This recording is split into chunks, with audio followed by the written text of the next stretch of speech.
those meetings that, the president will only make a deal that's good for America and satisfies his red lines. Iran can never possess a nuclear weapon. But there's still no final decision that we know of. The uranium question remains top of mind. Initial reports from Axios say that the agreement would reopen the Strait of Hormuz and start the process of disposing Iran's enriched uranium, when I guess it would be in tandem with the Iranians. But who verifies this? What happens if Iran cheats? When this is over, a lot of questions remain.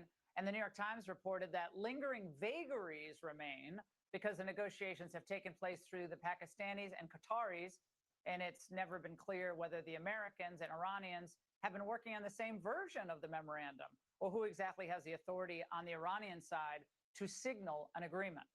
For the latest, we're joined by Chuck DeVore, retired Army Intel Officer, Chief National Initiatives Officer at the Texas Public Policy Foundation. Chuck, we know a few of these details, supposedly, if they're real. What might this end up looking like? If you're online, you're reading some of the comments, people seem very concerned that we would have to rebuild Iran after bombing Iran. But it looks like a $300 billion investment fund would be on the table. Well, Laura, I think the most important thing is that this is essentially putting the ceasefire out for another 60 days with no real change. There's still enormous amount of U.S. air power in the region. The blockade remains in place. Operation Economic Fury, the Treasury Department's effort, remains in place. And all of that is supposed to remain in place until Iran actually allows free commerce through the Strait of Hormuz and gives up its nuclear material.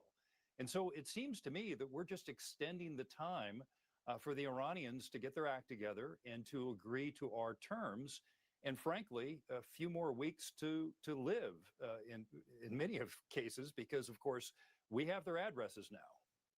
Well, the New York Times also is reporting that a recent addition to the agreement is in place, and it's this investment fund, as I just mentioned, for Iran. It presumably be used to pay for the damage that